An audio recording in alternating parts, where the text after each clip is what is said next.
جی عزیز دوستو السلام علیکم۔ آج ہم انتظار حسین کے ایک یادگار علامتی افسانے ہڈیوں کا ڈھانچہ کے حوالے سے بات چیت کریں گے۔ دوستو ویڈیو کو لائک کر دیں، چینل کو سبسکرائب کریں۔ دوستو یہ انتظار حسین کا ایک علامتی افسانہ ہے اور جس کا موضوع بڑا واضح ہے کہ اس میں انتظار حسین نے نفس پرستی کے حوالے سے بات کی ہے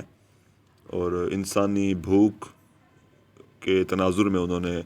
ہوس، لالچ اور انسانی خود غرضی کو پیش کرنے کی کوشش کی ہے اور یہ دکھانے کی کوشش کی ہے کہ موجودہ دور میں انسان حلال اور حرام کے فرق کو، اس کی تمیز کو بھول چکا ہے۔ وہ ہوس اور لالچ کا شکار ہے اور اس افسانے کا انداز جو ہے وہ حکایتی سا ہے کہ اس کے آغاز میں ہی ایک شخص جو ہے وہ مرنے کے قریب ہے، مگر اس کے سرہانے اس کے جو رشتہ دار ہیں، اس کے جو عزیز ہیں، وہ بیٹھنے کو تیار نہیں ہیں۔ مگر اچانک ایک عجیب واقعہ رونما ہوتا ہے کہ وہ مرنے والا شخص جو تھا وہ دوبارہ جی اٹھتا ہے، ٹھیک ہو جاتا ہے۔ مگر حیرت کی بات یہ ہے کہ وہ مرنے کے بعد زندہ ہو کر پہلے کھانا مانگتا ہے، تو لوگ اسے کھانا دے دیتے ہیں اور وہ ہر روز پہلے سے زیادہ کھانا کھانے لگ جاتا ہے،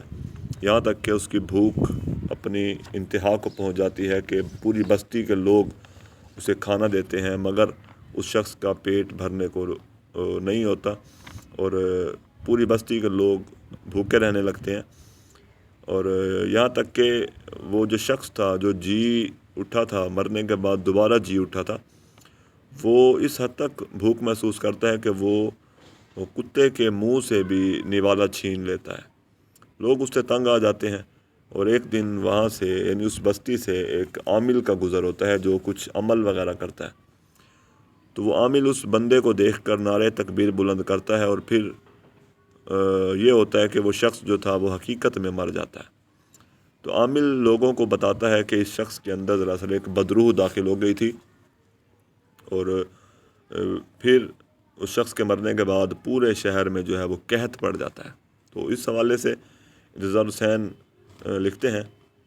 اس برس اس شہر میں قحط پڑا، دیکھتے دیکھتے اس شہر میں چیل کوے عنقا بن گئے اور کتے قحط زدوں کو دیکھ کر دم دبا کر بھاگنے لگے۔ دراصل انتظار حسین موجودہ دور کے انسان کی لالچ، ہوس پرستی اور حد سے زیادہ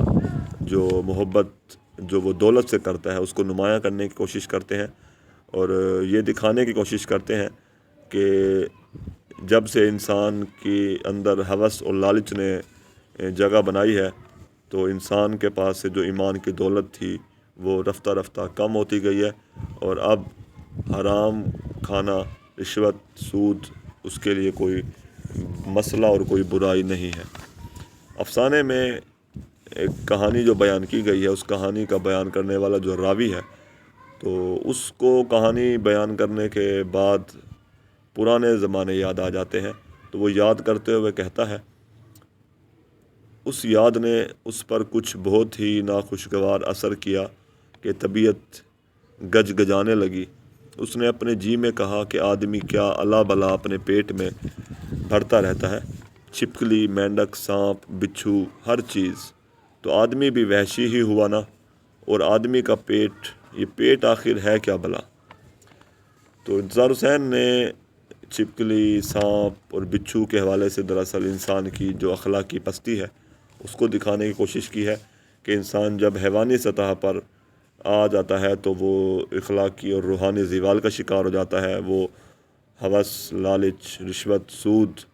کو جو ہے وہ درست تصور کرنے لگتا ہے اور اس کی دولت کی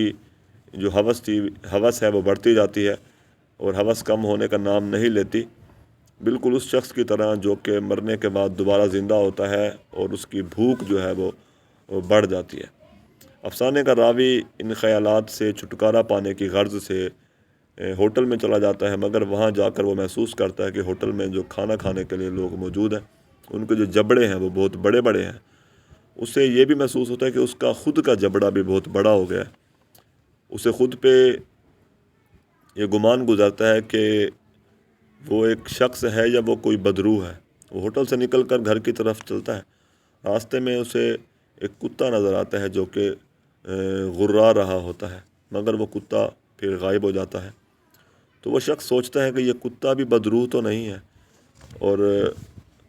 کہیں اس کے اندر بھی کوئی کتا تو موجود نہیں ہے، اور وہ شخص سوچتا ہے کہ کہیں وہ خود کتا تو نہیں ہے۔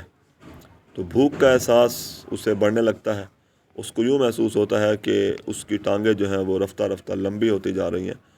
اور وہ ہڈیوں کا ڈھانچہ سا بنتا جا رہا ہے۔ دراصل انتظار حسین نے اس افسانے میں بڑے واضح الفاظ میں یہ دکھانے کی کوشش کی ہے کہ جب انسان حلال اور حرام کی تمیز نہ کرے تو پھر اس کا ضمیر جو ہے وہ مردہ ہو جاتا ہے، اور پھر انسان کسی وحشی درندے کی طرح بن جاتا ہے، اور وہ صرف ہڈیوں کا ڈھانچہ بن کے رہ جاتا ہے، اس کے اندر سے ضمیر جو ہے وہ